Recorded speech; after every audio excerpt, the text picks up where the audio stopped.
A very good afternoon, one and all. Dear program coordinators, my colleagues, and my dear attendees. Myself, Professor Priya RN, working as an assistant professor in the Department of Computer Engineering, Vivekananda Education Society's Institute of Technology, Mumbai, India. It gives me a great pleasure to welcome each and everyone for today's workshop on the topic of cybersecurity, organized by World Resources webinar.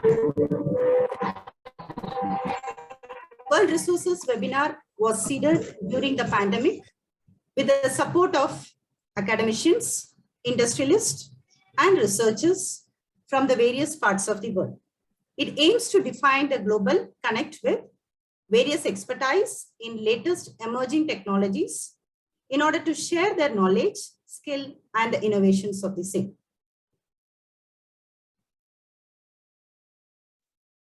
Though the outbreak of COVID-19 pandemic situation has led us to a sudden shift of virtual platform in every sector, it made us to realize the challenges and the importance of cybersecurity.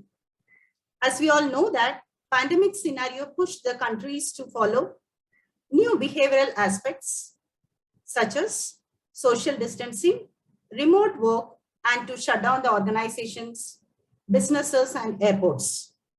At the same time, various cybersecurity experts are doing their best to accommodate such pandemic situation. Nowadays, there is an increasing demand in cybersecurity since COVID-19 pandemic started.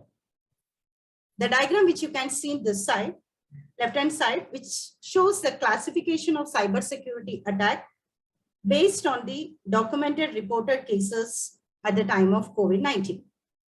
And the one which is in the right-hand side, it shows the infographic of the worldwide cybersecurity crimes during COVID-19 pandemic.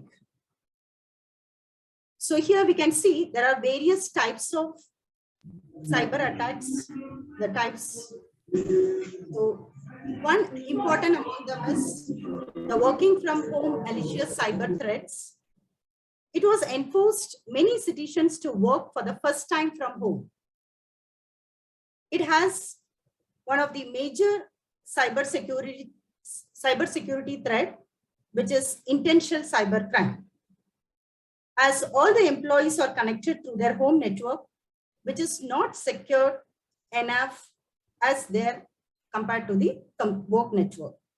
Therefore, they are exposed to risk.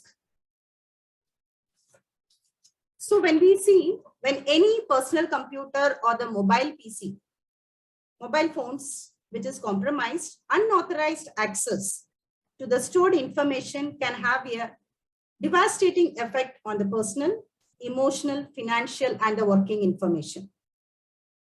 And if you look at the second thing, that is about the social engineering attack, which is another type of cybersecurity threat where malicious cyber actors use foundational social engineering techniques in order to enable the person to perform specific acts. For example, we can say, click a link, a specific link, or download an app. So these things may lead to a phishing website or the downloading malware. And the third, the most important one, which is about the ransomware attack, which is again another type of malicious money extorting attack. In general, if you see, the malware operates by disabling the whole operating network or by encrypting a user's data, which allows a user to compensate for it. We can say in London, cyber attackers, that is using the Maze ransomware, attacked the business Hammersmith Medicine Study, which is HMR, which was leaked thousands of patients' confidential personal details. It was occurred during March 2020. And the fourth important one, which is about the phishing attacks, especially during the COVID times and the post-COVID times, you can see the attackers send different emails or in the form of SMS messages with a false claims such as having a cure or encouraging some kind of donations. So such scam messages or the phishers are very difficult to detect and are intended to get the people to react without thinking. And the fifth, the most important one, which is about the denial of service attack, which is a service denial accomplished by flooding the target system or the resources with a superfluous request on the intent of overloading or blocking with the fulfillment of any or all valid requests. Similarly, not only that, we have physical attacks as well as the various unethical attacks that was happened during the COVID-19 cyber attacks. So what are the various challenges or the concerns that is related to cyber security when you are at remote work? So as the graph shows, which was the survey that was carried out by Malwarebytes, there are difficulties which was associated with managing devices using the remote work resources, which is about 37.6%, and the possibility of IT support that is not being able to support the employee efficient, which is about 37.1%, and the general lack of adequate cybersecurity measures over the resources, we can say including cloud collaboration tools, which is about 36.1%, and the personal network and devices, which is about 36.6%. Even we can notice here, there is a random increase in the ransomware attack as well as the other kinds of malware attack. So the both two different emails specifically, Avmeria and NetWired PC, they were used to spread the commercial malware, and they provide the hackers with a remote access into the infected systems. And here it shows the Avmeria, which shows a rapid growth of 1,219% from Jan 2019, actually from Jan to April 2020, which is an enormous growth when you compare it what we observed during 2019. So such type of various challenges, the countermeasures with various resolving technologies, that is going to be enlightened by our speakers in today's workshop. So let me now take a chance of introducing our eminent speakers gathered together here with us to deliver the talk by covering various aspects of the domain, that is cybersecurity. First, I would like to invite Dr. Krishnan Umachandran, who is the General Manager in Organization and Development at Nelcast Limited, India, who is going to deliver a talk on cybersecurity overview. Welcome you, sir. Thank you very much. Can you unmute yourself? Mute yourself, please. 1 second, let me share my screen.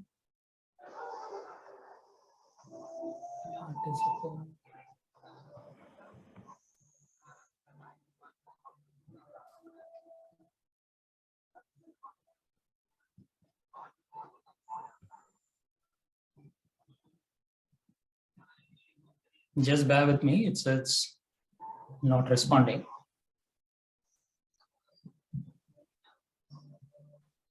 Yeah, can you see my screen? Yes, sir. Okay. 1 second. Okay. Good morning, good evening, and good afternoon to people who have joined, because we have people all across from the globe, and as it it's also mentioned, it's World Resource Webinar.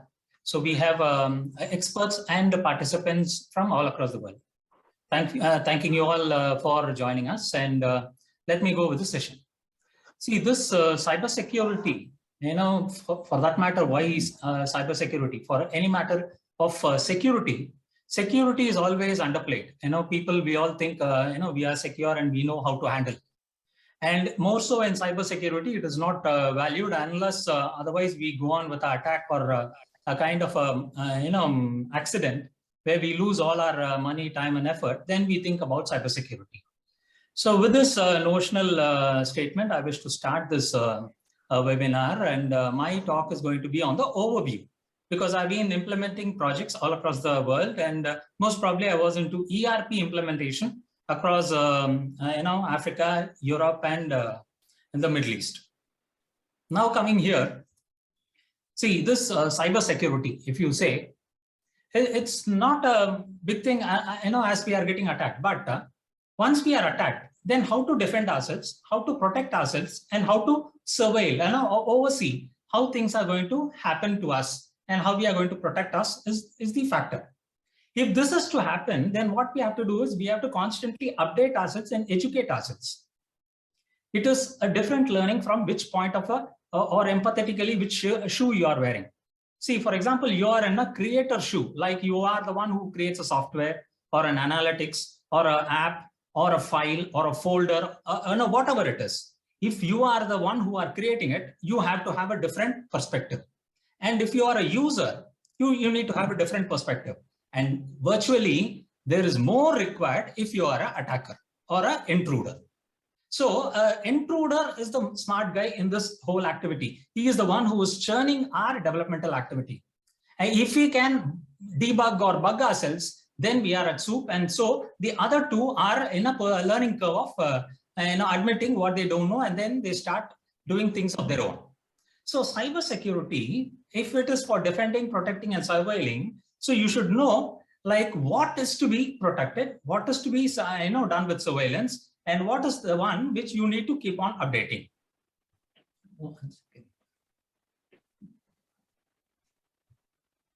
I'm having hurdles in, okay. Right. See, the first aspect of assigning rights. Assigning rights is easy. Everyone thinks like, it is easy, like we can identify people who can do things right or wrong. But then European Union, they have come out with a regulation called General Data Protection Regulation, GDPR. And they have given out a guideline or a principle stating that lawfulness, fairness, transparency, purpose, data minimization, accuracy, storage, integrity, confidentiality, and accountability. On these factors, if you can identify who should view, who should update, who should edit, and who should verify and save, then you are at a great protection for getting against the risk of being affected by an intruder. But the intruder is smart. If he can know your pattern, if he can know your opportunities, if he can know your behavioral view of how you are handling these apps or analytics or your files or folders, then he can be in a better position. So you need to be watchful of this. I'm on both the sides of the person who's using it and the person who's trying to attack us. Okay, so this basically depends on the trail. Trail is nothing but the footprint or the remnant or the trace or the droppings or whatever leavings the people leave when they normally use your software or a file or whatever it is. So you should be aware of what they are into and how you have to responsibly allocate their role and what should be the accountability and what should be their control. Based on this, you identify and you push it. For this, you should be in a position to secure immutable transaction based on accuracy and truthfulness. Based on this only, you need to get their trails being marked, because footprints, if you have commonality with the footprints, then you will have problems. So trail is also a sublime kind of a thinking where you can control. But anyhow, we have to be in a position to go through it. Next is the disaster recovery. Disaster recovery is, whenever you do something important, you have your database. But if you have your database in a multiple, in a different location also on a virtual basis, then without losing time, you can get it back and you have your enterprise to function without the loss of time, because encountered because of this effect of hacking or phishing or whatever it is, a cyber security threat.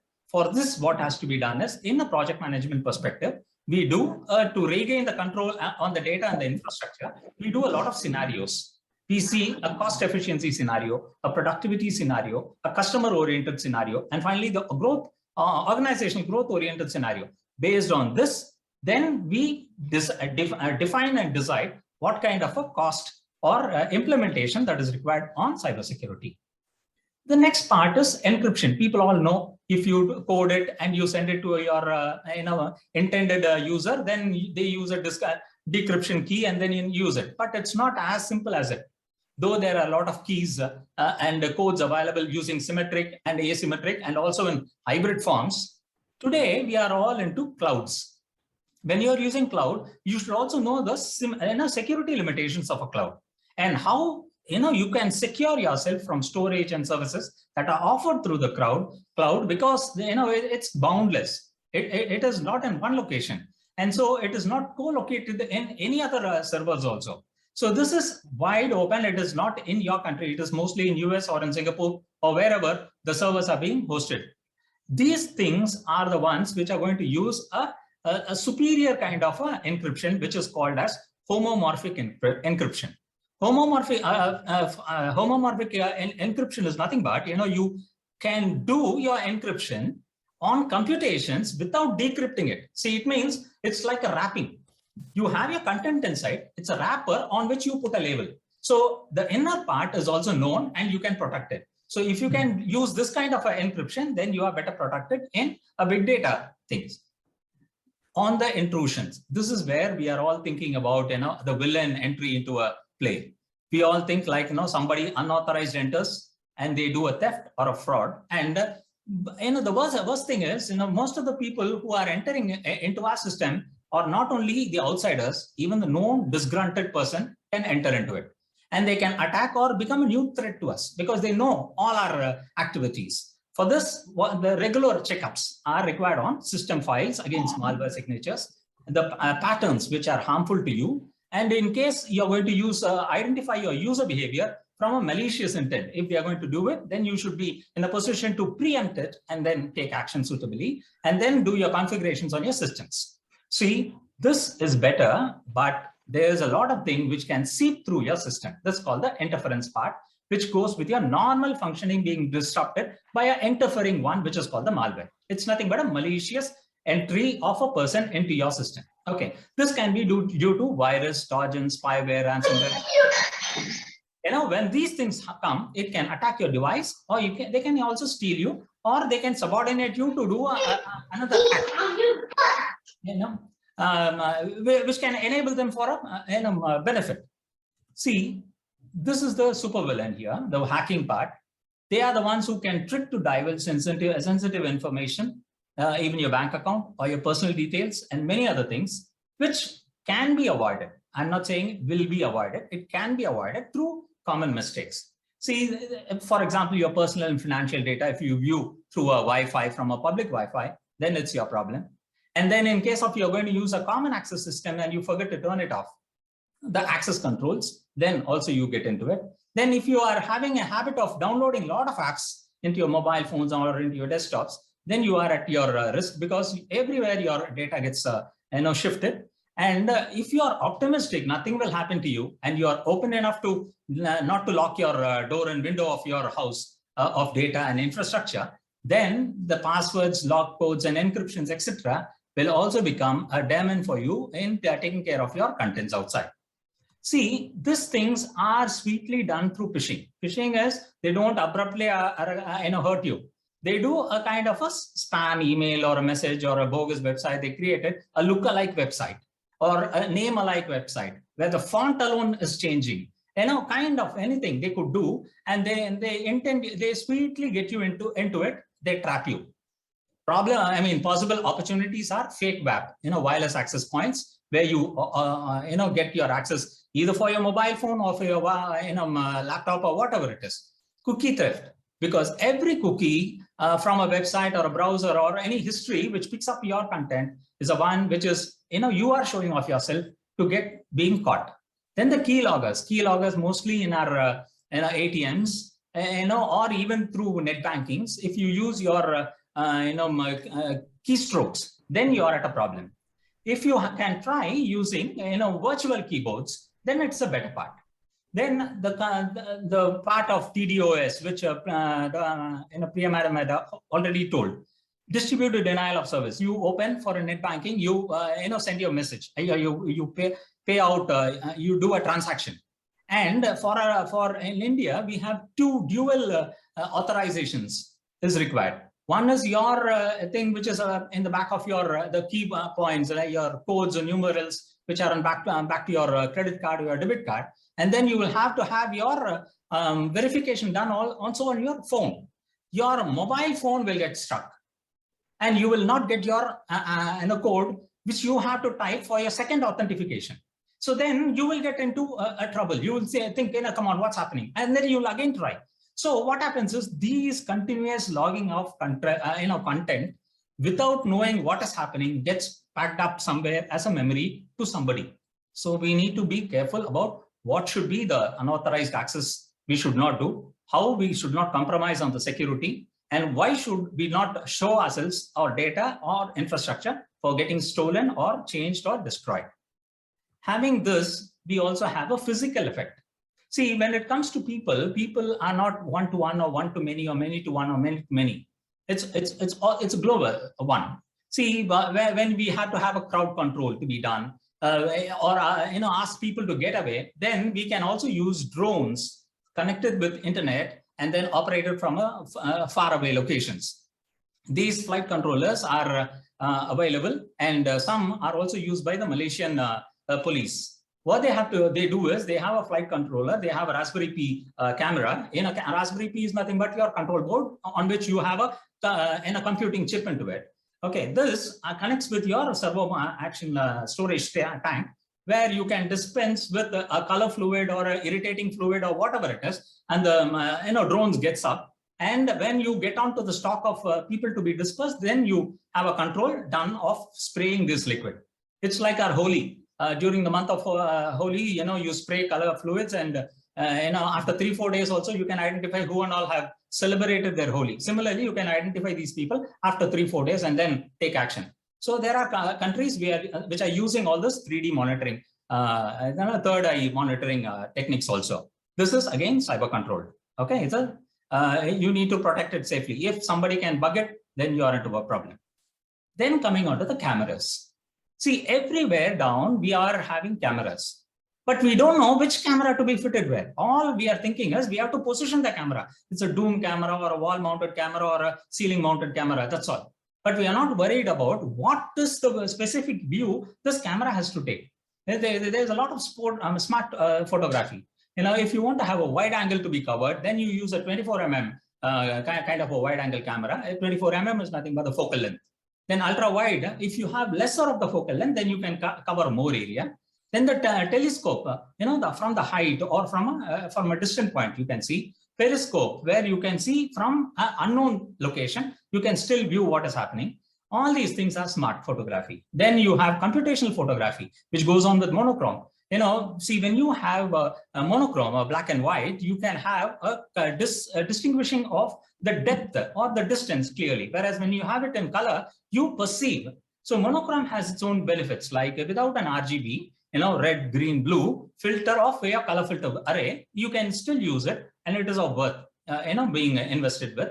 And the depth sensor, see, in aircrafts, Boeing 737, 747 and all, you have your display in front of your passenger seat, where you can also, click on your depth sensor, what is happening down below. When the flight is taking off, you can see the down depth. These are not having high resolution, but it can give you the betterment of a disclosure of what is happening. So low resolution depth sensors can also be used in your staircases and all other areas where you think it is required. These are all computational photography. And then close-up photography, where they are entering, try to identify the right person. So the macro magnifies subjects only closer to the camera. So these are the things, photographies that are required, and that should also be covered in a cybersecurity.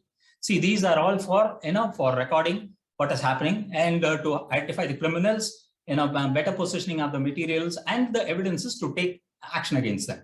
Here, there is one learning point I wish to share with you. People, if you are willing to learn Filmora video editor, that has a better prospects in future for job opportunities also. It's a freeware. It can help you in trimming, splitting, cutting, combining, cropping, rotating, pan, etc. And to identify it, you zoom it and check out with it. So there's an learning aspect which I've covered in this cameras for you. Ultimately, the next step. Once again.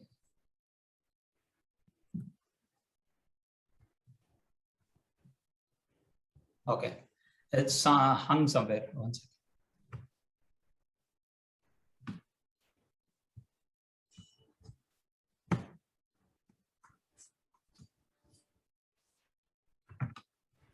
Okay, I have a issue with my computer. I don't know. I'll try to help you out, help myself out. See, the last one is the mean time for resolution. Ultimately, what happens is in all these cyber threats, how quick are we in a position to respond? If we are in a position to respond quickly, then we can help ourselves be out from this threat of being mistaken by others or lose our opportunity for earning and saving us.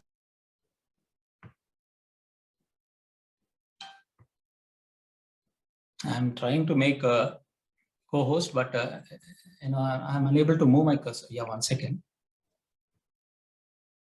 I think it should happen now. Yes. Yeah. I think I've done the stop sharing.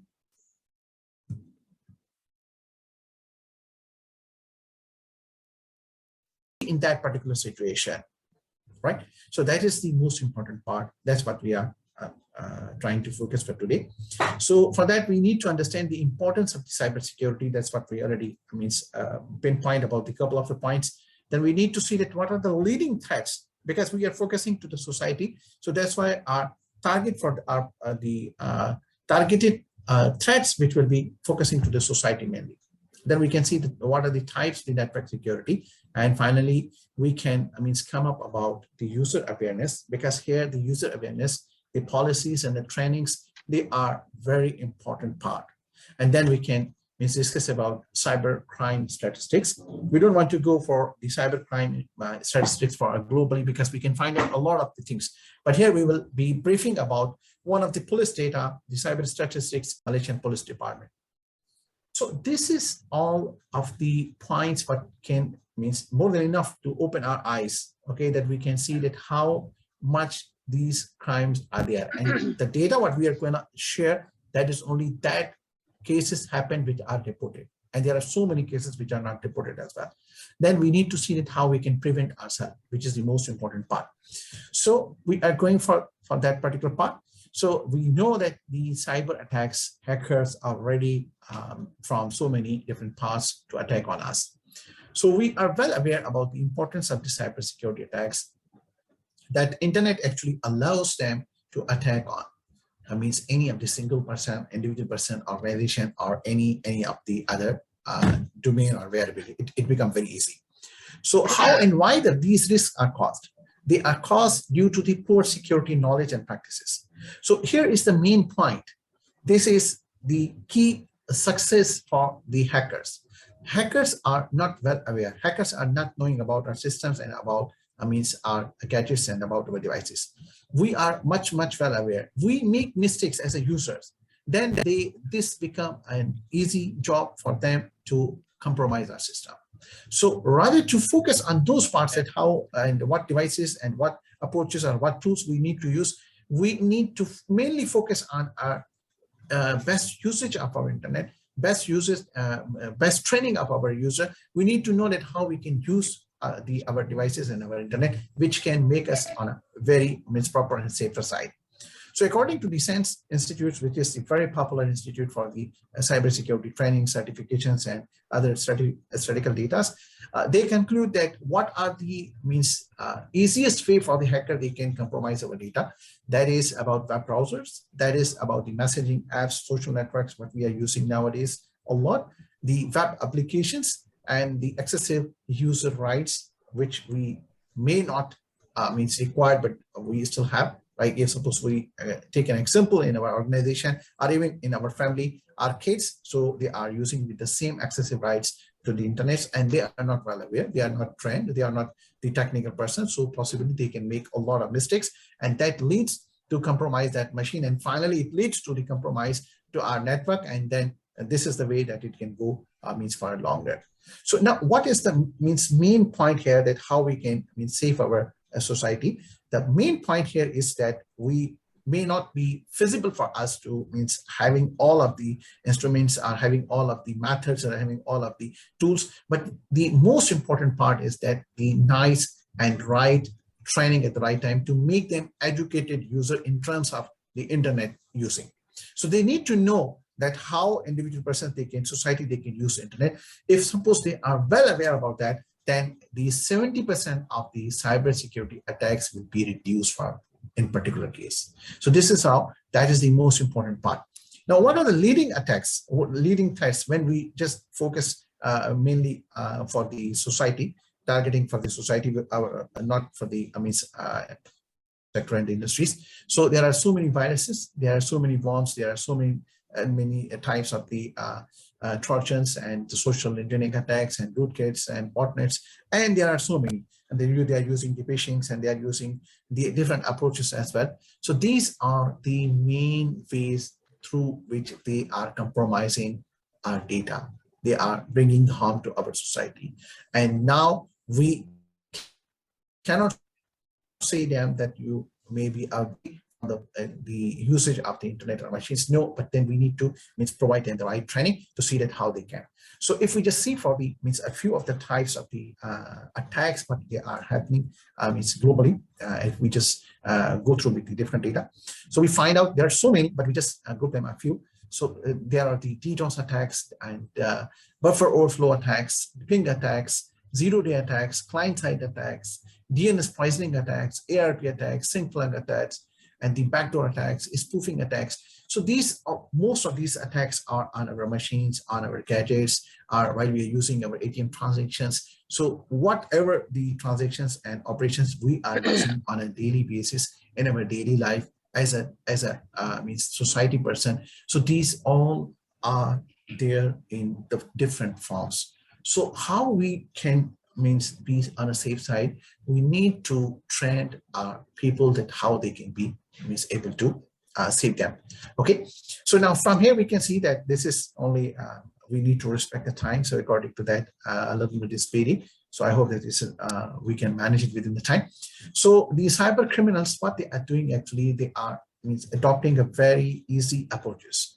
Okay, they are trying to have the scripts and then they are posting to the very charming hacker bulletins, and they are using the buffer overflows. They are using the different approaches for the getting the passwords, and they are using for the SQL injection methods and like that. So now what happened that the most of the part of the users who are unaware about these things, who are not trained for these things, who are not knowing that this could be, because when they are approaching to us, they are not approaching in a way that this is something against us. So they are just going to use them, to download them, to click on that, and they are using. So this utilization can be only stopped when they are well trained, when they are educated, then only. So this is how the criminals, they are getting the access to our machines, and then once they get the access, then everything is easy for them and they can be part of our network, and then they can bring any type of the loss, because this is the first step with what they required actually. Now here is the data, because if we just see, because we are focusing for the society, so we can see here that this is the reported data for the 2 years, 2018 and 2019, for the cyber crimes statistics, which is for Malaysia. So this is the source. You can see that Royal Malaysian Police, and these are the cases what are reported. So you notice it that the number of cases are going for the 6,000, and we are well aware that more than the cases what they are reported. I believe more than a double of the number they are not reported, and more of the people they are their machines are compromised and they even never know that what happened to them. Okay, and these are the only cases where the people are much educated and they know what's happening, or they are in critical situations, then only they are reporting to the police. So we find out the telecommunication frauds were there. We find out for these years that there are so many different sort of these scams are there, and we find out that there are so many e-commerce, because nowadays we are depending on e-commerce. During the COVID, everything online transactions and everything. And this is specifically a culture here in Malaysia. You will find out, any sort of these services online. Even if suppose you are traveling and you have any problem in your car, you can approach to the online services. They can approach you. Even your car battery is not working, you can misuse your online services. So everything is, almost everything I can say that is, services are available to the online. So this is how, this is having a much more ratio of these scams and the frauds, and their machines are compromised, and later they can be, means they are facing the issues and problems. So this is an indication that we need to be well aware about that. Now, this is not possible that what sort of the sophisticated technologies we can implement for the individual persons in the society, but it is possible that we need to provide them training, and that is what the Malaysian government is doing. We have the policy for the cybersecurity, which is for the 2024. Under that policy, there are so many different pillars, the 5 different pillars. They are focusing on the society, that how we can make them trend, and how universities they can contribute, and how the universities, what they are producing, the graduates and the research, what they're doing, how they are converting to the products, and how these products are actually serving to the community, to the nation. So this is how everything is changed from the our conventional methods to the new norms that can be only survival, and that is the actually demand of time that which can help us to be surviving in the future. Otherwise, with the advancement of the technology, it will be very hard for us to be able to survive. Now, here are the few points that what we can the ways which can make us enable to survive ourselves. So we need to develop the cybersecurity policies, like what I mentioned, that the country prepared the policy for 2020 till 2024. That policies are equally parallelly shared with all of the industries, with the universities, with the schools. So they are taking from the grassroots level to the industry level to the public sector. So everybody need to follow that one. So that is the right way that we can be able on a safer side. So we need to implement the security awareness trainings, which is a very crucial and very important part. Okay, as what we mentioned in the initial part, that if our users are educated, well educated, it means that with our conventional education system, this is educated for how they can use the best way of the use of the internet. That is the term here. Then the selling the spam and filter and anti-malware software, that is also the another way, and deploying the companies for the next generation firewalls. We need to be very fast and starting the endpoint detections and the responses as well. And we need to keep update ourselves, our machines, our networks and everything. And we need to perform the vulnerability assessment on a regular basis. That is a regular practice. And also we need to train to our individual users as well, that how they can do up to a certain level, so they can know that where they stand, they can be safe. Okay, this is not easy for them for performing everything, but again, we can train them, we can keep them updated that up to what certain level they need to know, so they can be keep themselves safe.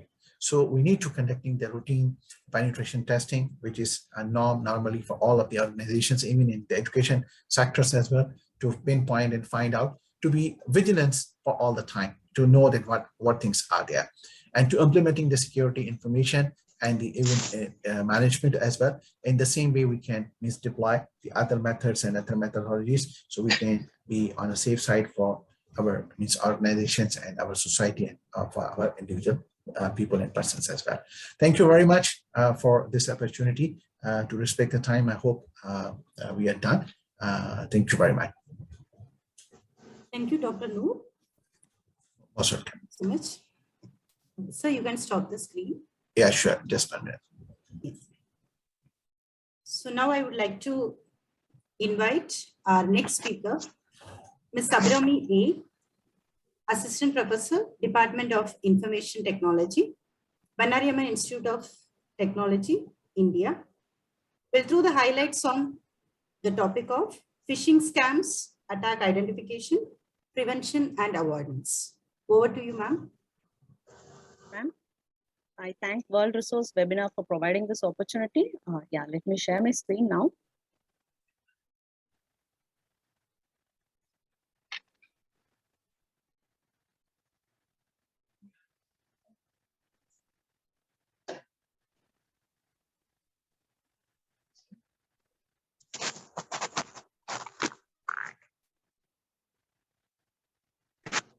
Ma'am, hope my screen is visible. Yes, ma'am. Go ahead. Yeah, the topic that has been given to me is regarding phishing. So when we talk about phishing, there is no much difference between the normal phishing a fisherman does and the phishing scam that has been happening here. So when we talk about a normal fishing, the fisherman will go and catch up the fishes, and he is going to use the netting. So which are the fishes are crossing that particular net will get caught. The same thing is same scenario has been utilized in the phishing scam also. So here randomly the hacker will be broadcasting some information or creating some fake websites and broadcast that particular details, or sending some fake mails, and whoever has been responding to him will get caught and become a victim for this particular phishing scam. So this is one of the statistics that has been related to phishing scam that has been happened. And even with the help of HTTPS protocol, see the percentage of phishing attack that has been drastically increasing from 2017 to 2020. In the beginning, it was below some 10%, and now it is reaching up to 90%. So it's very dangerous. So we should be very secure and safe when we talk about phishing scam. Basically, when we talk about the phishing attack, the hackers are targeting some of the online industries, and the major of the industries they are targeting over here are the financial institutions, social media, web mails, and basically all the payment relevant companies has been targeted so that they can achieve their targets of getting the financial information and get benefited out of it. So that is what the main intention, the phishing attack they are performing. Now, how this particular phishing can be performed? There are basically two ways in which this phishing can be done. One is using fake emails, and the other thing is using fake websites. So the hacker can create some fake emails, or they can create some fake websites. And inside the websites or inside the mail, they can have some attachments, they can have some forms, they can have some links, they can provide some downloads. So all these scenarios can be attached in the web page or in the emails. So whenever the user is opening that particular attachment, so the malicious code can enter inside our system and crack our system. Or even in the forms, the user will be insisted to provide some data, that is the credential information can be asked to the user. So one thing the hackers normally they are doing is that, so some information, suppose for example, a fake web page can be created that is similar to that of Amazon, and they might send an email, fake email that has been sent from Amazon. In that way, they are sending the emails. And in the emails, they'll provide some attractive information like, yeah, 50% offer has been provided if you click on this particular link. So the user will get excited and they'll start clicking that particular link. And behind the screen, the user information will get collected, or some malicious code will be entering inside a system without our knowledge. So that is what the phishing will be performed.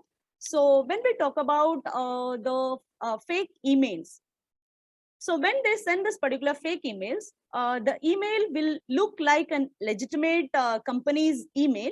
And nowadays, you all are aware, like the logos of any of the trusted companies have been openly available to everyone. So they can easily download a particular logo of a company. They can draft the mail in such a way that it is legitimate.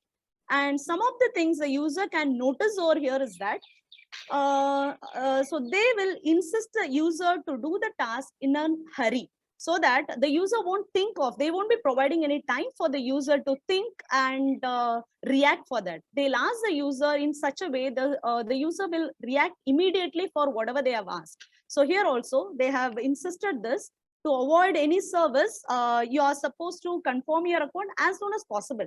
So, or if you fail to do that, yeah, we'll temporarily disable your services. So whenever the user is seeing all these type of information, he'll immediately react for that. He'll click on the link and provide all the information that hacker is expecting. So this is what, this is how the fake emails will work out. And when we talk about the fake websites, Nowadays, it's become very simple for anyone to create a fake website.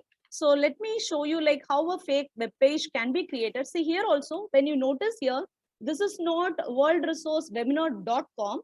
This is a localhost / webinar worldresourcewebinar.html. So this is not the actual web page. This is a fake website that has been created. So it become very simple for any of the hacker to create a fake web page. So let me show one demo of it, like how a fake web page can be created.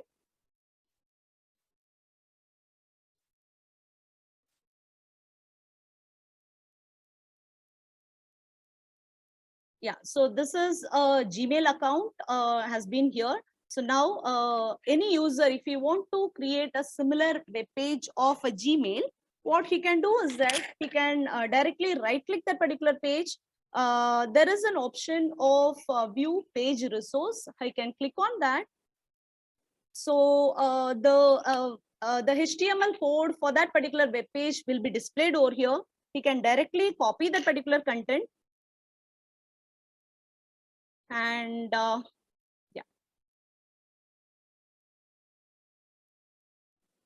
I have opened the text file and just like that copying the entire content. And while saving that particular content, I am saving this as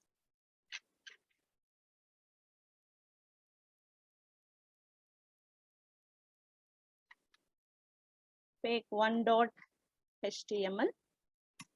So I have saved this particular content. Now, see, one file has been created, that is an HTML file. Now, if I open this particular file in Google Chrome, you can see the similar page has been there, but the URL, if you if you see the URL over here, it is not an original Gmail URL over here. This is just a HTML page. But there is no much difference between the page that has been created by me and the original Gmail page. Yeah, so this is how the hacker is creating the fake web pages. Yeah, now we'll see how Facebook phishing can be done, and how the user is how the hacker is going to collect all the fake details or the user details from the Facebook page. So the basic things what they used to do in the Facebook phishing is that, so this is the original Facebook page. Yes, you can see the URL of the Facebook page over here. So this is http://www.facebook.com. Now the similar page has been created, but when you see here, this is http:/localhost. This is a locally hosted web page, and there is no much difference between the web page of the original Facebook and this one. See here, this is a slight change in the name of the Facebook. This is facebook.html. So the user can create a fake web page, and the hacker can collect your username, password, your credential details by using this particular fake web page. So how he is going to collect it? So for that, normally whenever there will be a login button. So where there are two things I'm going to show you, like a normal scenario, how a login will work out, and for a fake Facebook page, how this particular login is going to happen. So this is what the HTML content of the Facebook page, that is a real Facebook page. So here in when I click on the login button, so here there is an action that is going to happen. Here is that in the action, it is just going to admit if your username and the password is matching. But see, in case of the fake page, whichever I've created, I'm just making this action to respond to this particular PHP file that I have created, that is phishing.php. So what actually there in this particular phishing.php will be executed when I click on that particular login button of my Facebook page that has been created, that is fakey. Okay, so what is there in this particular PHP file? there are two things that has been mainly you're supposed to notice here is that, so for every time, whenever a user is going to provide the value of the username and the password, I'm asking the user, I'm asking to collect the email ID and the password, and I'm going to store that in a particular file that has been opened over here. Okay. And once this particular login credentials has been collected, the user will be redirected to the original Facebook page. So we'll see how it is happening.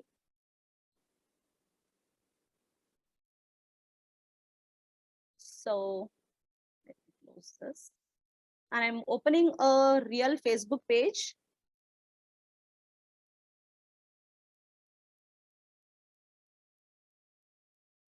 This is the original Facebook page over here.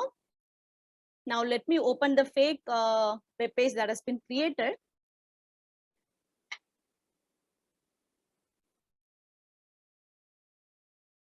See, the look and feel of both the pages are same. So normally we will react to react based on the look and feel of the web page, and we never used to verify whether it is the original web page or a fake web page. See here, but it is entirely different over here. This is a localhost web page and Facebook 1.html, and here this is the real web page. Now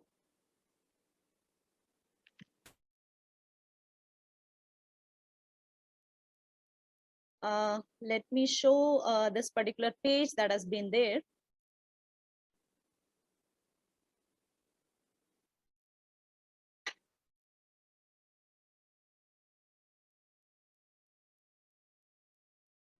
Yeah.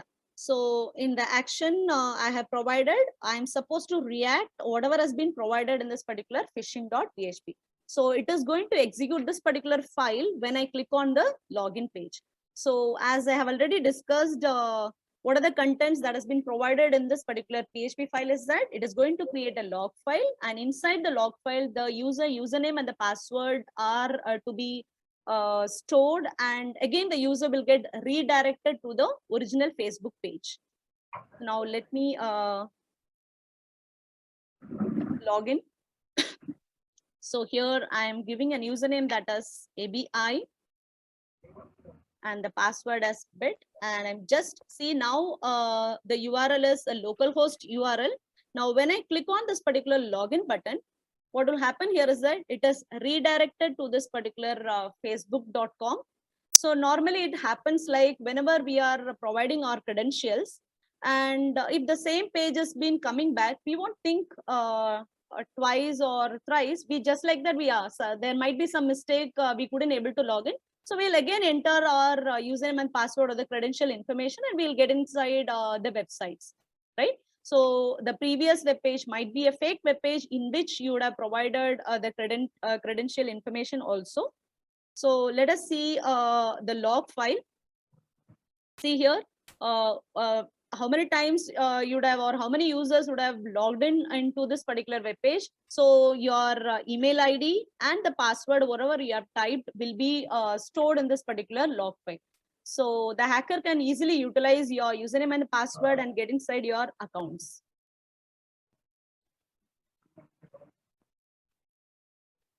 Yes, and he will be redirected to the original web page also. So we won't be getting any doubt like what is happening behind the screen. So that is what normally happen with the case of phishing.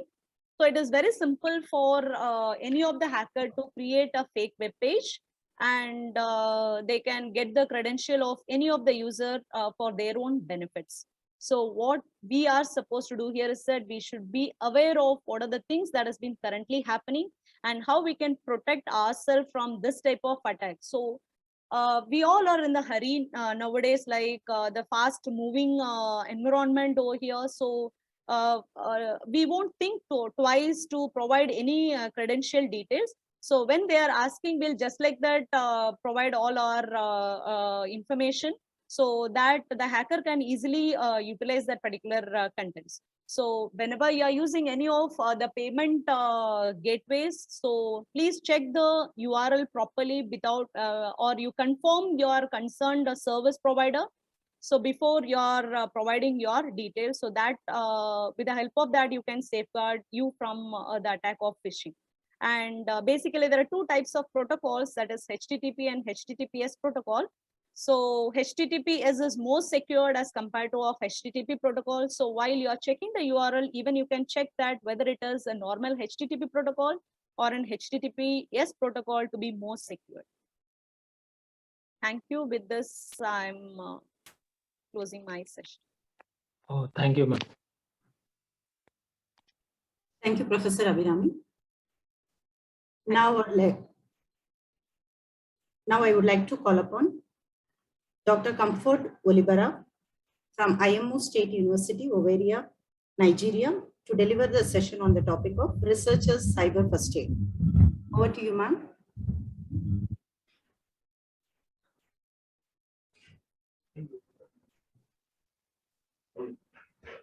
Dr. Comfort. Yeah. Yes, good morning from Nigeria. Please let me share my screen. Can you hear me? It is Yes, visible. Dr. Okay.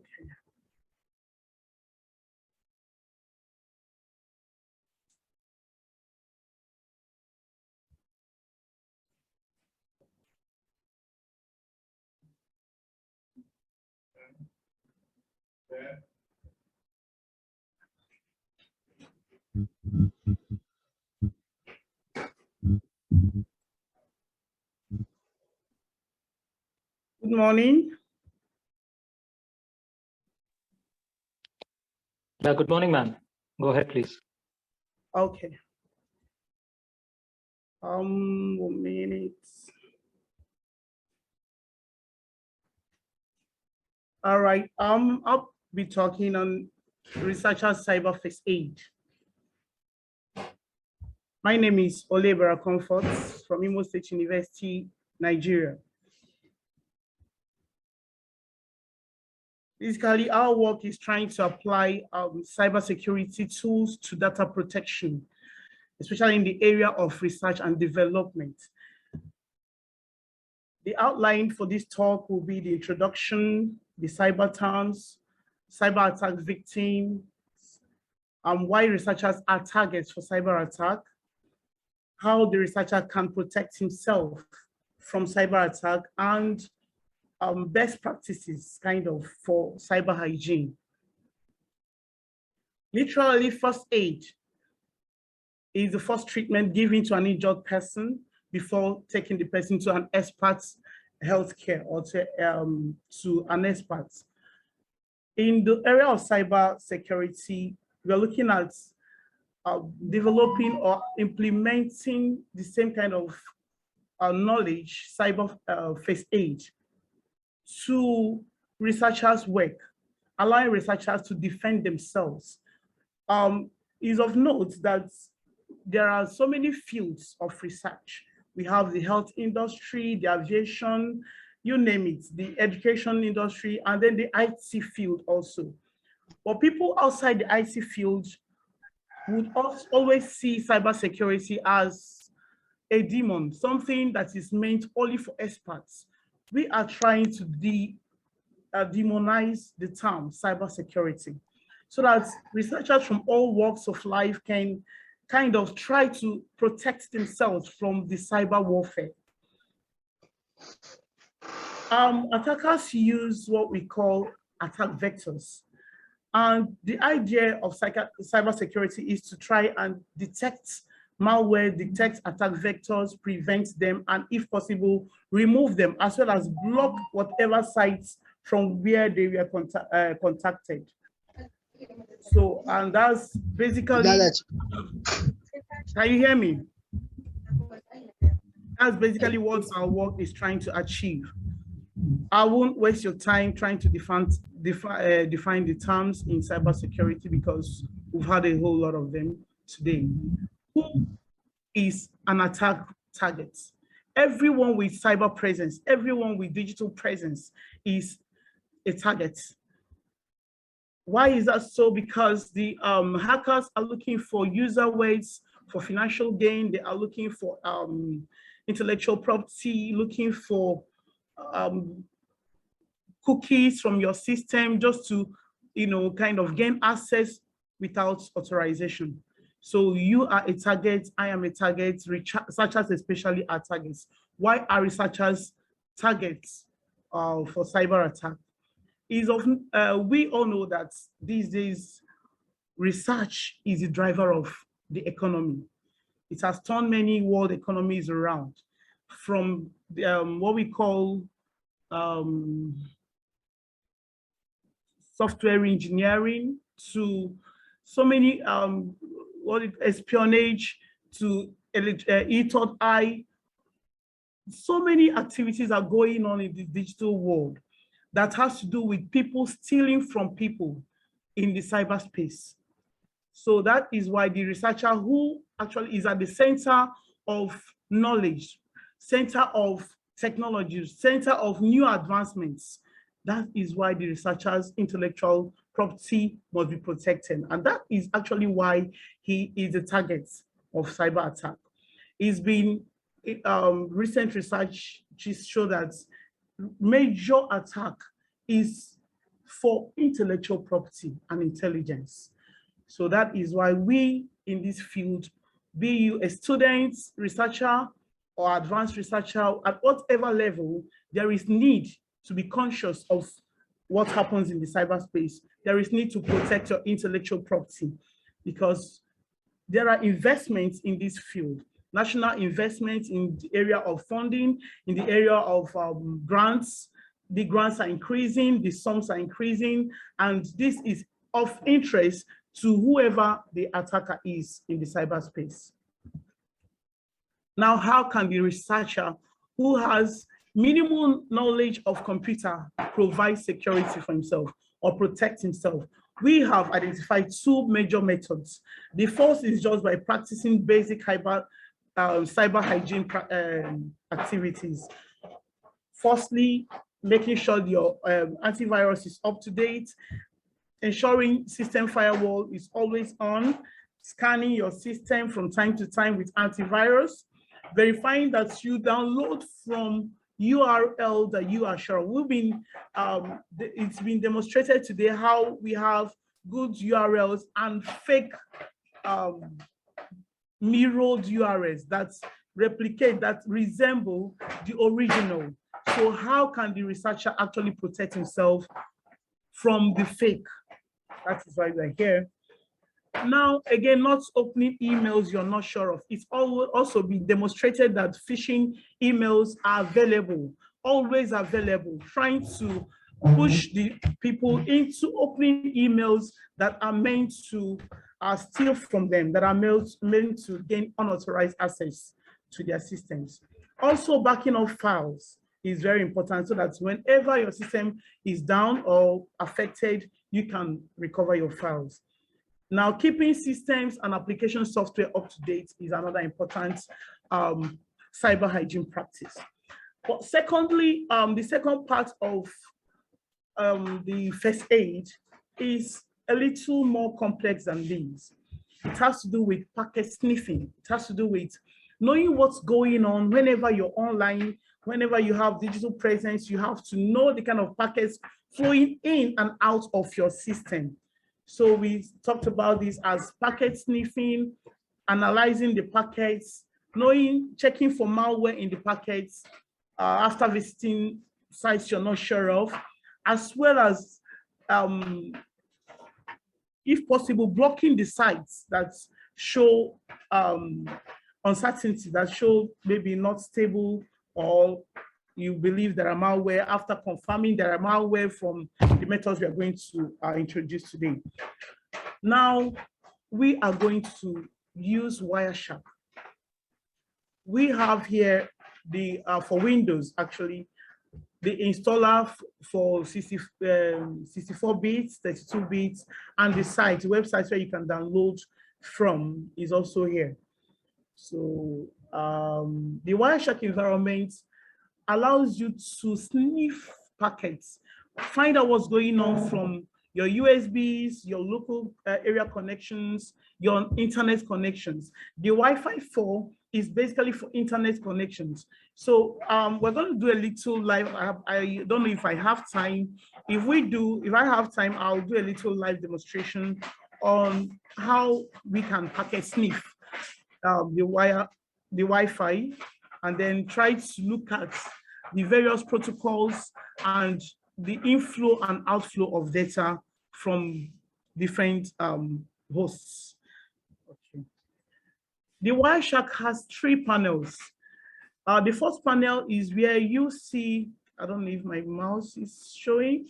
The first panel shows you the time an attack, or the time a packet was passed in or out, the dates. You can actually change this from just showing you in seconds the number of packets to the day and time of packets movement. So here we have the time, we have the source port, the destination port, the source IP, the destination IP, the protocols and length, then the hosts that you are receiving from.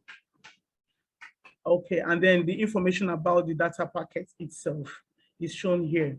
Now, the second panel actually is very interesting. It has just 4, sometimes more entries there. We have the frame, the Ethernet, the Internet Protocol, version 4, then the transmission TCP, Transmission Control Protocol. Then we also have the transport layer security. All these are the areas where you can actually look down and analyze the data that has come in or the data that you are sending out. Okay. Now the steps for packet sniffing, I just itemized them here, but first one will say you have to understand the packet type you intend to sniff. Are you trying to sniff the TCP? Are you trying to look at the UDP? Are you trying to look at the PIC? You know, this now, instead of having just, it's been 2 major protocols, TCP and UDP. But now, because Google has been trying to see how to fasten the speed of the internet, now we have the PIC, which of course the UDP is connectionless, then the TCP is connection oriented. But the PIC tries to reduce the handshakes that take place before a packet sent and packet receiving. In between the handshake that takes on about 3 of them, the PIC protocol reduces all that. So it's a faster protocol. Now, what we are capturing, like I said before, is the dates and time of capture, the source and destination ports, source and destination IP addresses, protocols, the host addresses, and so on. Now, we feed the data. Like, let's say I want to get HTTP data, I need to feed and to just for analysis. But whenever you're online, these data come on their own. But the problem we have is that researchers visit sites that are not secured. We have HTTP, we have HTTPS. The difference is security. Now, it's unbelievable to know that BBC.com, Fox News, MIT.edu, and NYU.edu, most of these edu sites are still working on HTTP. And of course, we know that these are the areas researchers visit most often. But unfortunately, because of lack of knowledge, we don't even know which site is HTTP or HTTPS. So this cybersecurity first aid is a must for all researchers. Now, talking about packet sniffing and what malware detection, I just want, I don't know if I have time, please confirm if I have time for a live demonstration. You can take few minutes, ma'am, no issues. Okay, thank you. Okay, let me run before I conclude. Now, this is my Wireshark. In this environment, this is an already captured one. So please let me just take a few minutes to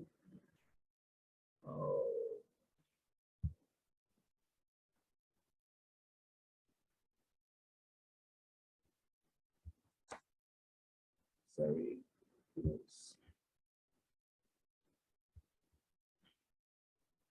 Okay, what I'm trying to do is open the Wireshark as I've already downloaded it, and I'm trying to open it now.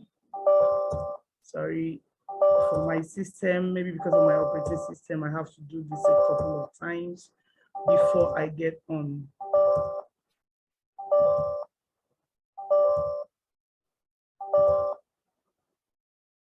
Okay. Now, hello, I hope you can still hear me. I'm sorry about that. I have the Wi-Fi 4 here, and to capture, I simply double click on my Wi-Fi 4. You need to unshare your screen and then. On share. Can you? Okay. Now I have live packets flowing in and out. I have the protocols, UDP is here. You see the TCP. Can you see it? Yeah, you can unshare this presentation and you can show the demonstration. Okay. The screen is not visible. Now you can share the one which you would like to demonstrate. Oh, thank you. Thank you.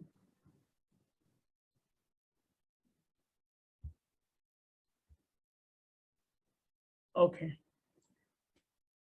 Okay. Presently, my Wireshark is on and I have live packets moving in and out of my system. Like I said, it has 3 frames, but here I have 2 running from now. What I have here is the time of capture, if you can see my screen, and it's showing today's date. I have the source ports, I have the destination ports, I have source IP addresses, I have the destination IP addresses. Then the protocols that are flowing in and out. For now, you will see them change. I have UDP coming, TLL, sorry, that's transport layer security, version 1.2. I have, you know, as they come in, you see difference. Now to feed the data, I can simply go and ping Alibaba.com or simply open my Google and type in a web page. Just say Alibaba.com.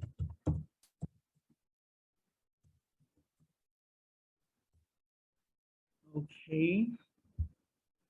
Now, let me try and view my data. The hosts will come in as Alibaba.com. The kind of protocol for it will also come in, and so on. So I just wanted to show this. This demonstration, I want to use HTTP because normally you can view or analyze data from your TCP, you can view data from or analyze your PIC, you can view data and analyze your UDP and HTTP. But for today's demonstration, I want to look at HTTP files that I've downloaded, maybe to know if there are malware in them and so on. So to do that, permit me to stop capturing, because to analyze even what I've captured so far, I need to stop capturing. So what I do is stop the capturing, go to files and save. So I can give any name. Let me say demo Alibaba. Now, that's it. I can now choose the second entry and just say save. I've saved it.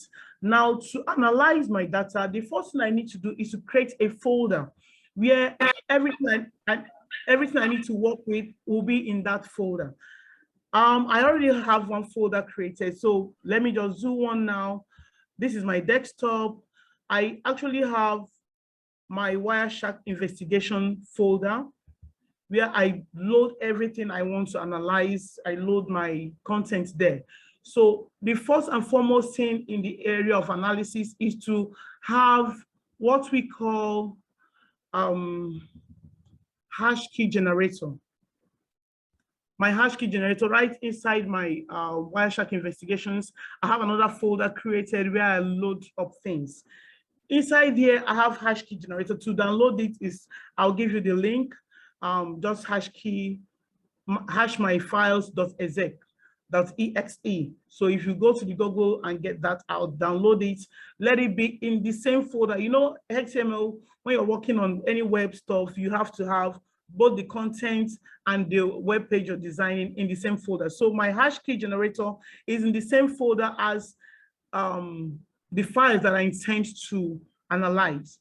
So currently I'm just going to open my hash key generator. It's here, hash my files.exec. I'll open it. Okay, now it's open. I now need to load whatever file I intend to work on here. So now first procedure is to capture your packets. Next procedure is to create the folder where you intend to load everything. So now that I've created the folder, I'm going back to my Wireshark. Remember, I've saved my work. So now that I've saved it, the next thing to do is to export the objects. I don't know if this is too much, but please, I'll leave the procedure if necessary. Export all the objects. And what kind of objects am I looking for? The HTTP objects. For what I've captured, because I didn't follow the details, I don't know if I have HTTP here. So to check if I have that, I need to filter. Filtering kind of separates, because there are so many things here. UDP is here, TLS is here, everything is here. So to separate what you actually need from what you don't need, that's where you apply a filter. So to apply a filter, we have like an address bar right here.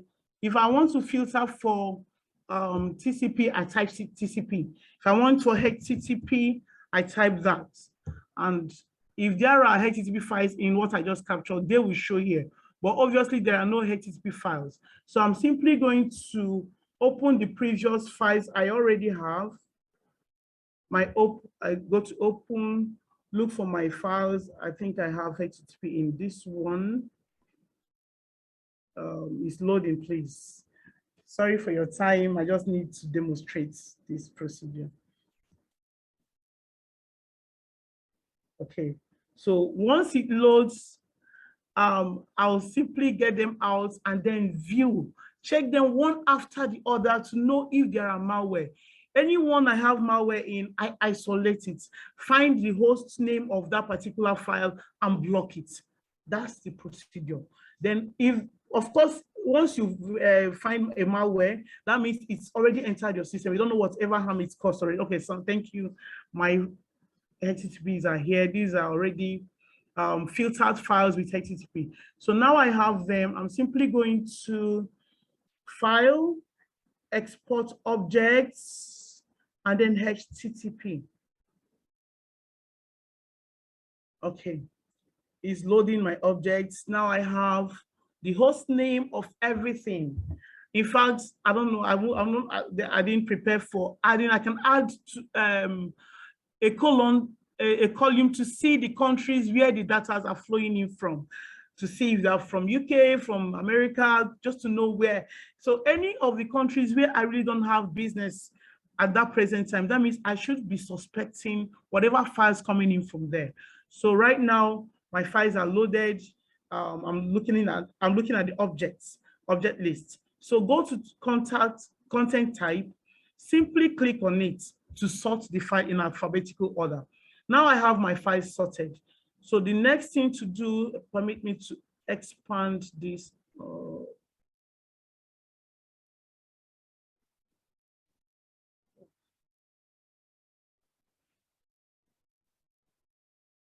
Sorry about that. Yes. Let me repeat that. I was not seeing my. Sorry about that. Let me do with this little screen I have. Okay, let me expand this way. I'll now try to save them in the same folder where I have my hash, my files.exec. So firstly, I sort my files. When they are loaded, Now try saving them one after the other. Okay, thank you. Basically, the application files are the most suspicious ones because they are the ones that come most times with malware. So all I need to do is, let me just do for one, click on an application file here. This one is coming from a host called ocsp.digicertificate.com. So I'll simply click on it. I can view from here all the hosts that are sending, the contents. Okay. So let's go again, click on it, save it, locate the file the folder where I have, that's on desktop, where I have my HashMyFiles.exec, that's Wireshark Investigations here. Then open this. This is where I have my, HashMyFiles. So what I do is simply to save here. But it's important to usually save with the extension name. So now I have it saved there. I'll find myself there, try and go to that environment. Is already open HashMyFiles, load the files I just copied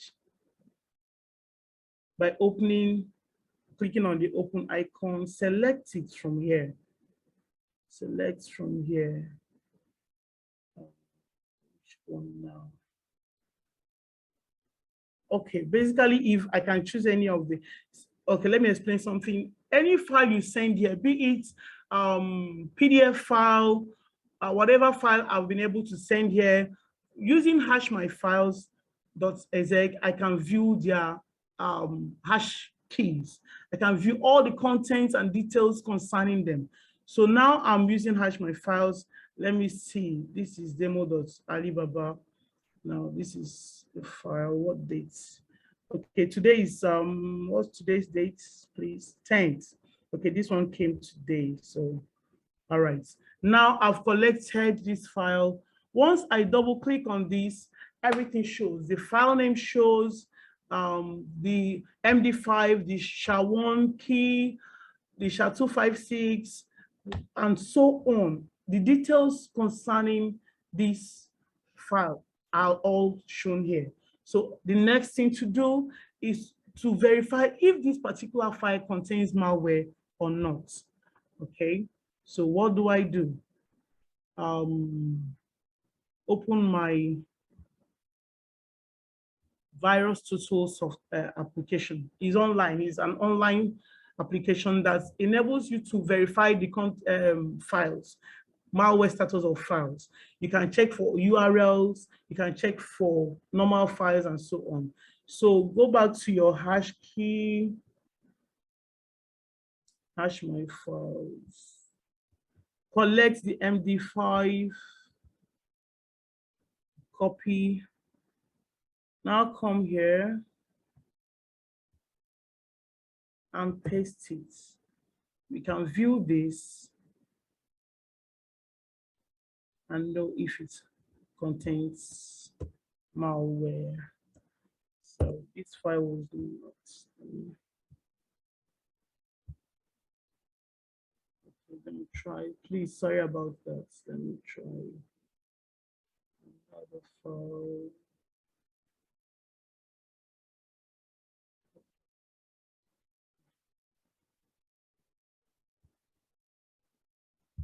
Sorry, and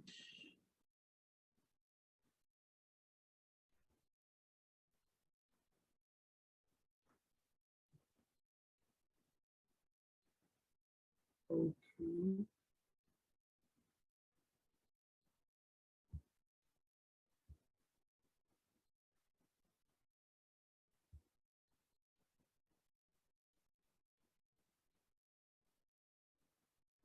Okay, maybe I just check something else.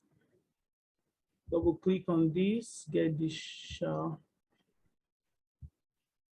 and copy this.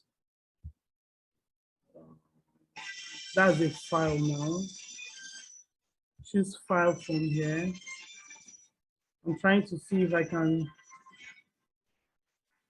use another file because I needed to save the extension name. Whatever file you're collecting, you must find the extension name and save it as once. As you're giving the name, you add the extension name with it. So I'm trying to use this file to know if the file is okay. It's verifying that it's telling me no, no virus. No, because the virus total environment is an environment that simply has, collects malware from various vendors and kind of domesticates them. So whatever file you add here, it investigates based on the detailed information it has about the hash key, then kind of compares it to malware hash keys that are already present in it. If it finds no Sally, it returns it as free of malware. But if there is, it will now warn you about the file or tell you the level of malware, percentage, or how many vendors have identified this particular hash key as malware hash key. So that's what the virus total does. And if that happens, of course, the next thing to do would be to isolate that file. Okay. So permit me to check another file that one proves.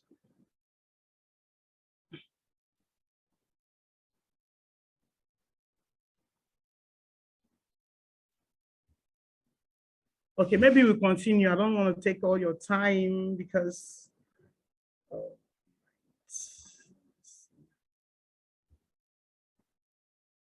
I'm trying to see. I don't want, because I'm not using, sorry about that. I'm not. Excuse me, Dr. Comfort. No, we are Yeah. running out of time, please. Sorry? We are running out of time. I'm running out of time. Okay, sir, please 1 minute more. Let me check this one.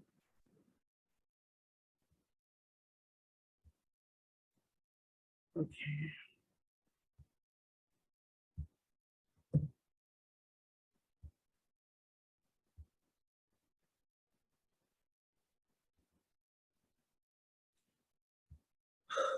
Sorry about that. No, it's not your fault. It is again the system. Yes. So no issues. Yeah. Okay, sorry, but what I can do now is to look at this site and find out if the site is free. I have ocsp.digisats.com.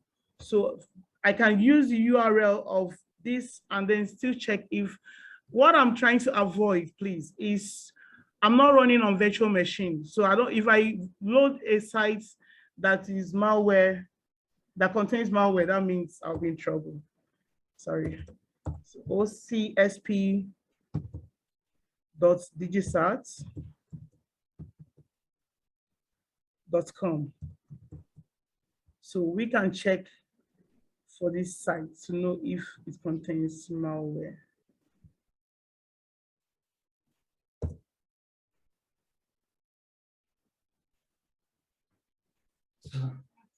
Thank you, Dr. Sorry, please give me 1 minute to tidy up. I'm done. Yeah.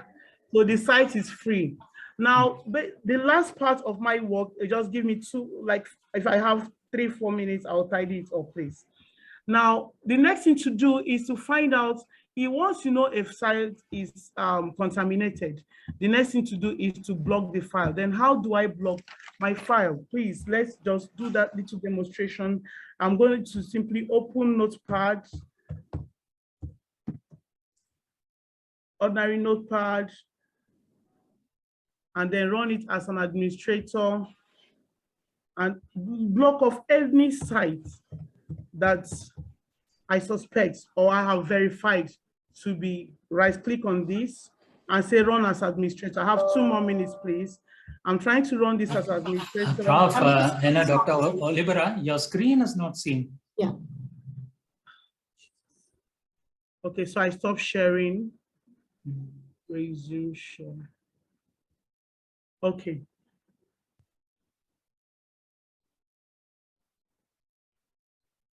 Can you see my screen now? Yeah. Okay.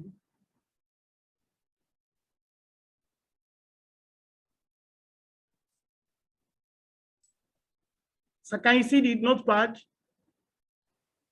We have seen a pop-up window and a thing which shows vertical transfer. And can you see the notepad now? Yes. Oh, thank you. I'm sorry about that. So I am running this as an administrator. And the next thing to simply do is to go to File. This is the last part of my work. Open. Now go to C, the local drive. At C, I try to locate Windows. Now from Windows, I look for System32.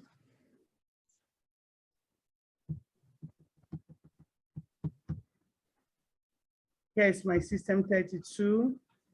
Then drivers, I go to drivers.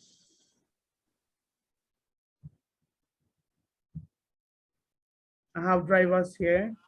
Now etc. So once I'm here, I change the text to all files. From all files, I go to hosts. So at this point, whatever site that I've discovered has malware and is already running in my system, I can now remove them from here by entering the IP address of the site. 127, I'm trying to use Facebook as an example.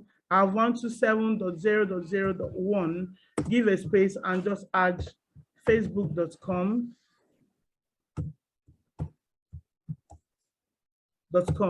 So once I save these, that means I'm assuming that I've discovered that Facebook, for instance, is running malware in my system. So to block that site, I simply just come here and under host, type the site's name and save. So once I try to now open Facebook from my machine, it becomes impossible. It becomes inaccessible. Facebook cannot access my system anymore. So whenever a researcher discovered malware from any source, from any website, the best thing to do is first block the site from communicating with you, and then you can now remove the malware through your antivirus. Thank you. I'm so sorry about the No problem. Thank you, Dr. Thank you, ma'am. You can stop sharing the screen. Thanks once again for your wonderful presentation. Now I'd like to call upon Mr. Dinesh Parandagan, founder and the CEO of Hackup Technology Private Limited, India. So sir is going to deliver on the topic of resolving techniques in security intelligence on cybercrime. Hand over to you, sir. Yeah, thank you, ma'am. Hope I am audible, right? Yes, sir, you are. Thank you.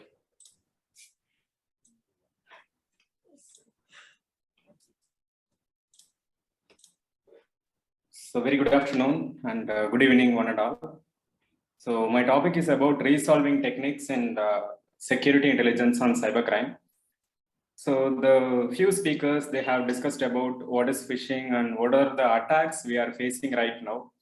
As this is a pandemic situation, we people are using a mobile phones day to day, like everyone are using a mobile phones.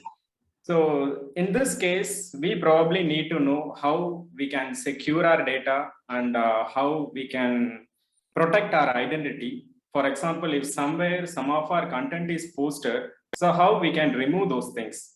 So my part is about, for example, if you have some crimes like your Facebook ID is been hacked or Instagram ID is been hacked, or some of the photos, your photos is been posted somewhere in social media, how you can remove those things. So this is about my content. Like I'll explain you in detail about the first about introduction part and real-time attacks. What are the attacks which is happening right now? And about email spoofing, if time permits, I'll give a demo. And then remediation, like how we can resolve those issues. So first, there are so many crimes which is happening right now. I have taken some few things with it. So first is about email crime and then fake profile. Most of the time, every country, they used to create a fake profile and they used to impersonate as like our profile. And they may send a friend request to our friends and family members and they speak and they used to get a money from them. And then abuse content. They most of the time, like in each and every social media, there are n number of abuse content which is scrolling in live right now. So as we are technical persons, hope 50 plus or 40 plus persons are attending right now. So this particular thing is about awareness, like how we can protect our data and how we can protect others' data even. So if suppose if you are complaining to anyone, so you can raise a complaint to them. Like if you are, if you see some abuse photos or abuse videos, you can raise a complaint. So I'll explain you in detail how to do that. And privacy violation, impersonation, pornography, and then copyrights and trademark. So this is the thing I'm going to show a demo today. So let's move on with the demo. So here is about Google safety. So probably Google is accessing our data. We know Google is accessing a much more data from us. So probably everyone are aware of that. So right now we have to know how to protect from the same Google and how we can learn from the Google and how to protect a data which we have shared in Google. So first thing, if suppose if you have a Google account and if you are giving your mobile to your family members or your kids, so you have to protect. For example, if they are searching some content in Google, right now they are not getting a proper content. Maybe it leads to some inappropriate content. So for that, there are some facilities you can do this and you can protect them. So I'll explain you in detail. So first, you have to do one settings in Google. So you just open google.com/preferences. So this is a link, google.com/preferences. And there is an option called turn on safe search. So by this way, you can protect them. If they are searching some pornography content or inexplicit content, that won't list in the Google search. So this is one way you can protect. And next way, the Google is providing a parental control. Google parental control. So if you search Google parental control, you will be having a step-by-step procedure how to do the configuration using the mobile phone. Like if you have an Android mobile, and if you need to do a parental control, both Android and iOS, iPhone, they have a parental control option. You can do this and you can give the mobile. And next about a family link application. So there is one more application available, which is given by Google. So family link. In Play Store, you can download this application and you can connect with your family members. For example, if your children's or your father, mother, anyone, if they are accessing the mobile and if they are not aware of which application they need to install and which application is not to install, you can simply ask them to install, or you can configure in their mobile and you can control over them. Like there is a bedtime mode, and where they are, you can live track their location and you can log some of the application which is not necessary, and you can remotely uninstall the application which is not mandatory. So likewise, there are some options which is available in Family Link. So this is some options which we have to know about Google. And finally, about a Google Play Protect. If suppose you people are thinking like maybe my mobile is installed with some spyware or some other malicious application, the Google is having a Play Protect. Either you can use a Google Play Protect, it's there in Play Store. If you open Play Store options, you will be having the option called Google Play Protect. So you can scan, and that particular Play Protect will scan each and application which you have installed in your mobile. And then it will give a report if that is a malicious application. If not, it will show a message like there is no malicious application. So this is about Google. Next comes to hacked. For example, if your system or your, not a system, your social media is getting hacked, most of the time, most of the members, they are just asking a help, or they are just searching for the hackers to get back their ID. So don't do that. There are options which is available in the same social media. So I'll just give you some guidance. You can just follow this. For example, if your Instagram or Snapchat is being hacked, so there are forms available which they are giving, like Instagram space hacked. So here is a form. You can fill out the form and they have some requirements, like they need to validate whether that particular ID is yours, so that they may ask your photo, they may ask your ID proof, everything. Same way Facebook. So you just remember the keyword. So how to search and how to find that particular link. So here you can see report. So this is my account is hacked or my account is suspended. So likewise, they have some option, and same way Snapchat. So here are some options. Don't go with the hackers. So don't search how to retrieve hackers to retrieve my hacked account. So most of the time, we people will search like the keyword hackers to retrieve social media. So hackers, they are just hacking with some technique like phishing or some other technique. So don't depend on hacker, because your account belongs to you. Only you know as much content about your account. So because if you are filling the form directly with their website, you can able to fill out whatever the content they are asking, like the birth date and the photos, last time when you have used, and your connected friends. Likewise, they may ask some few questions. If you answer properly, you can able to retrieve your account within 24 hours or 45 hours, 48 hours. So this is about hacked account. So first we have started with Google safety, and then hacked. Hacked, you just remember the keyword whenever and wherever or which account is being hacked. So use a keyword, that particular social media account space hacked. That's it. And then impersonation. For example, if someone is using your contact or your photo, and if they are targeting your friends and family members, there are options available to report. So same Facebook space impersonation. So if you search this, there is an option called report impersonation form, or Instagram. So here is an impersonation account, same Google or Gmail. So there are options available. So you can even AWS, whatever, if cloud service is being hacked, they have their own portal. So just check out their portal, and if there is a possibility to recover from their account, then you can do. So don't depend on anyone other than the official account, because if you are giving your information to third party, maybe they can hack your other accounts. Like if you are giving Gmail ID, with the Gmail ID, they can be accessed with your Facebook, Instagram, Twitter, and whatever the accounts you are connected with the Gmail, they can able to access. So please make a note, like whenever it's been hacked, just remember the keyword how to retrieve. Like one is about hacked. If Gmail is hacked, Gmail space hacked, you'll be getting a form, fill out the form.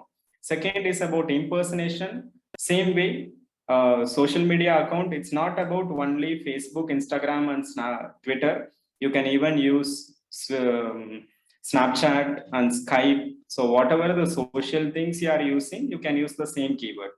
And next about report or remove personal information. For example, if any of your personal information is being there in Google, first thing, how to identify. For example, if your phone number is being posted somewhere, how you can identify? There is an option called Google Alerts. So you can make use of Google Alerts. So here is a Google Alert. You can sign in with your Gmail ID. Whatever the ID you are using for a Gmail, you can sign in with your ID, and then use a keyword Google Alerts, and you will be getting the first link. You just open this link. For example, if you need to monitor your name, so name may be there for some other person. If you need to monitor your mobile number, because mobile number is a unique ID. And then same way the Gmail. So Gmail is a unique ID. So if suppose somewhere your Gmail ID or mobile number is being used in some other website or third-party portal, the Google Alert will spider and crawl those information, and it will mail you. So for example, if I'm owning a website, if I'm posting some of your numbers in my website without your permission, you will be getting a mail. So in Hackup technology, your phone number is being posted or your mail ID is being posted. Please verify, and then you can report and remove. So this is for verifying. And how to remove? So there is an option to remove. If suppose your phone number is being listed somewhere, So here is a remove your personal information from Google, anywhere in Google. So not only Google search, anywhere, like if it's in YouTube, if it's in Facebook or in Gmail, Google Drive, wherever. So you can able to remove the content. So don't worry, the digital way, if you are sharing any content, there are possibilities to remove, and the companies, they have a privacy policies, they are guiding you to know and to remove the content. So this is about Google content removal. And then Google Help, maybe it will be helpful for you. Like Google have a helpline for all the things like Google services. Google is providing n number of services. So this is one primary portal. You can just search Google Help Center. So you'll be having all the details like about each and everything about the Google Apps. If you are having any issues, you can fix with Google Apps. So here they have options, whether it's for iPhone, Android, or system. So likewise, your issues will be resolved with this link. So this is about Google Help. So there are some helplines available. And same way here, if suppose you are having issue with accounts, a password, so this is about one portal, you can report and you can retrieve your account back. So these are the content which you have to follow. And next about, so this is about, I'll just repeat again. First, we have a hacked, and remember the keyword hacked. And second, about impersonation. And then about Google personal information removal form. For that, I have explained about Google Alerts. So you can just make a note, Google Alerts. And next about abuse. For example, if somewhere abuse content is being posted, the same keyword you can use, like google.com/ space abuse, Google space abuse. So here they have an option to report abuse or illegal issue. Same Instagram, they have an option to report abuse. So don't worry, if somewhere the abuse content is being posted, either your friends or family members or even your content is being posted somewhere, there are options to remove, but we have to, don't be panic if somewhere some issues happen. Just think for a minute or for 10 to 20 minutes, you'll be getting a solution, because their website, they have a privacy policy. Without a privacy policy, they can't able to run the website. So because every website nowadays, they need to frame a privacy policy, and they have to give some for abuse, content removal, everything they have, it's a mandatory. So you can use this link, Instagram abuse, Facebook abuse, Google abuse, Snapchat space abuse. So this is an abuse reporting link. You can say if it's a cyberbullying or if any issues happening to you personally or professionally, you can able to report. And even if some member, if they are sending any abuse mail to you, the Google will help you out, and they just divert the particular mail to the cybercrime department. Every country, they have a cyber cell or cyber department. They just share, they just forward those to the cyber cell if you are framing the content properly. I'll explain you how to do that. And here is a privacy violation. For example, if there is a privacy violation, if someone is posting a blog related to you, which is not relevant, which is related to you, which is irrelevant to you. It's not about if they are speaking about your personal thing or professional thing unnecessarily, you can able to report, like Google space content removal form. So here is a remove content from Google. Anywhere, if there is a content which is appeared in Google, you have a facility, you can remove the content from Google. Same, you may aware, like some of the Twitters, they may tweet some Twitter, but within 5 minutes, the Twitter will get deleted. So how they are deleting those Twitters without their knowledge, in the sense, they use a content removal form, and they'll mention privacy violation, because if that is a false notice, you can remove. And Instagram space content removal. So there are options. You can edit or delete anyone else for post, not only yours. If suppose I'm posting about some of you members, you can able to report. You can directly mail to Instagram. This belongs to me. This photo belongs to me.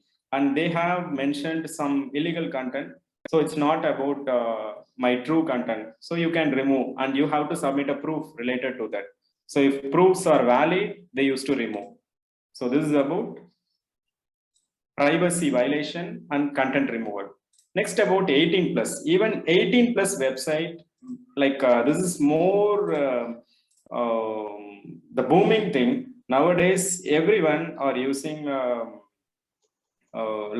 systems and digital gadgets. Like if the cases are going as a suicide case, if suppose somewhere some photos or videos is been posted in 18 plus site, you have an option to remove. Like here is a content removal. So here even the content removal form is there. So don't worry if some of your friends or family members are affected by some crimes or anything, you can help them. Content removal form. Next, I'll take, sir, shall I take 2 minutes of time? Yes, sir. You can go ahead. You can go. Yeah. So next about the DMCA, this is one of the important thing.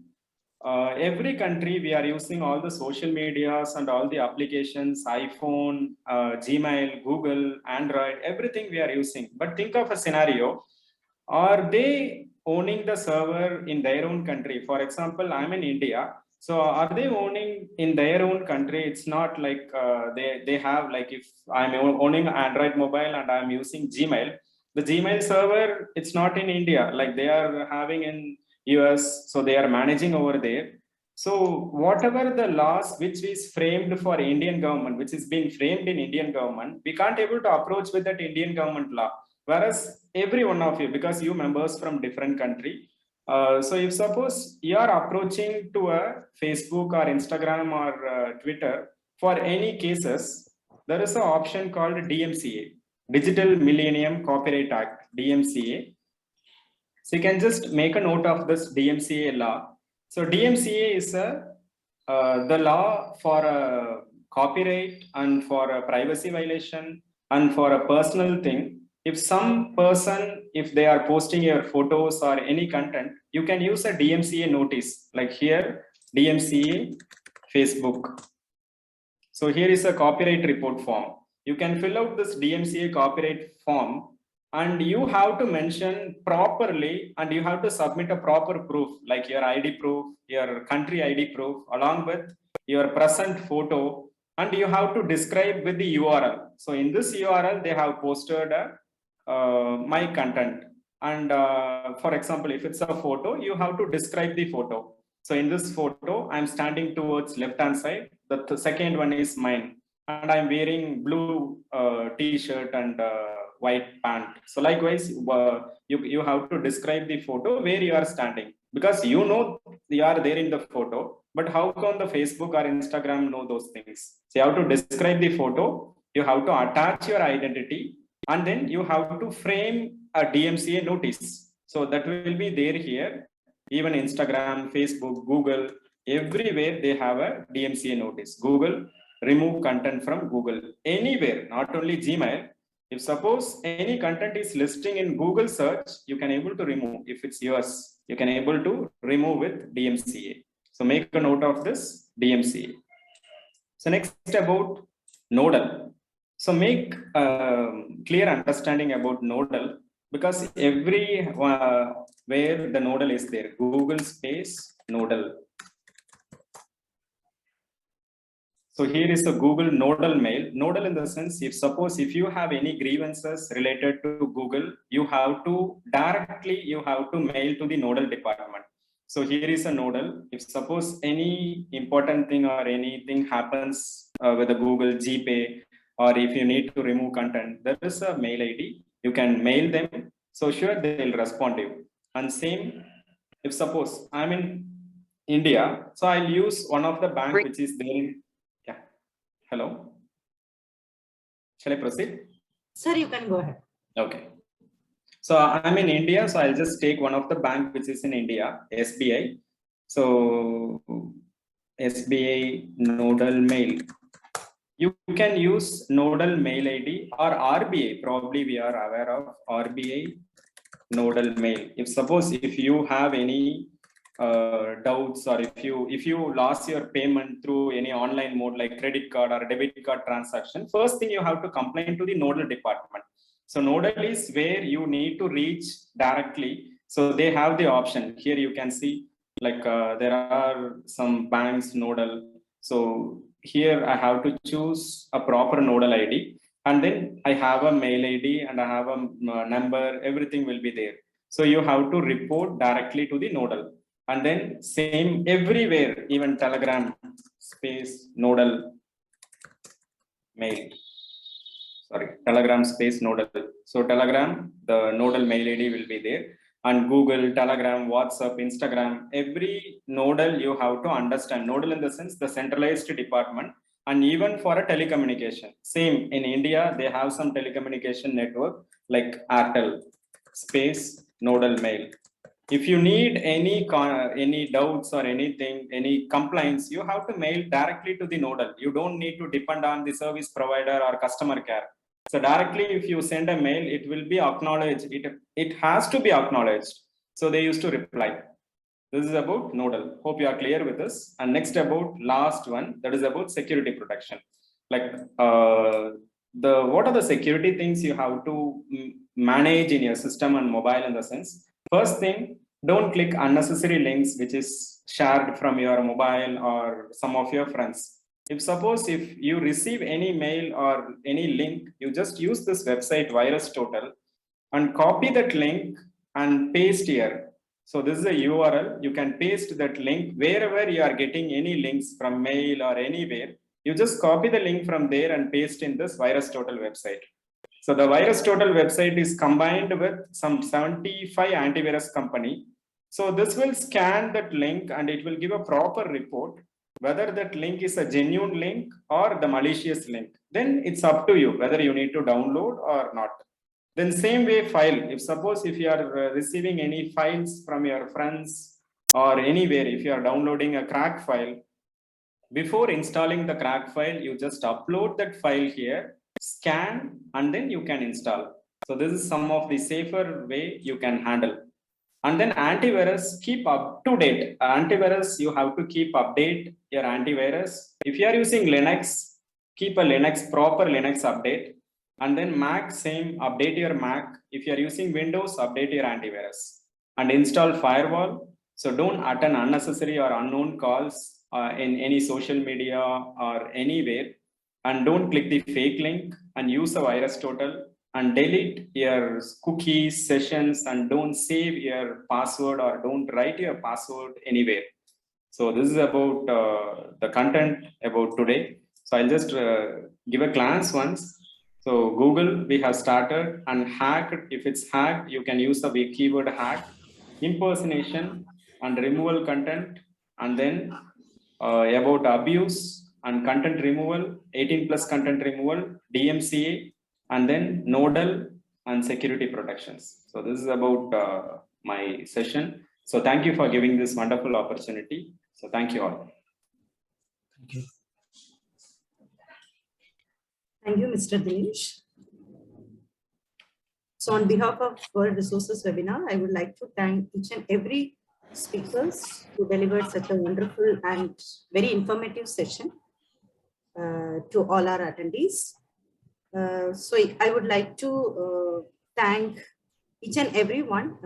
So we have started the session with overview of cybersecurity, which was delivered by Dr. Krishnan. So he was wonderfully explained about how you can defend, protect, and server lines, and followed by Professor Nu. So he has also gave the insights based on the importance of cybersecurity, what are the various leading threats, the different types in the network security, along with the user awareness on the cyber crimes, etc. And then followed by Professor Abhi. So she was throwing her highlights based on how the phishing can be performed, especially as an email attachment and for the websites like Facebook. So the proper demonstration was given to all of us. And then Dr. Comfort, so she was explained very nicely about the cyber first aid, which is nothing but is equal to detection, prevention, and the removal of any attack vectors. And finally, Mr. Dinesh, so he has very well gave you informative knowledge to us about how to protect our identity as well as our closed ones, especially as each and every one of us are holding the accounts in various social websites. So how we can protect our data, not only our data, as well as our friends and other close ones' data. Thank you, everyone. And now we are moving on to the question answer session. So if anyone have your questions, please, our speakers are ready to answer to this.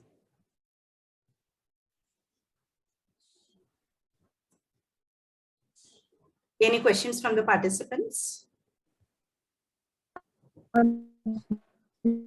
Yes, ma'am. There's a disturbance.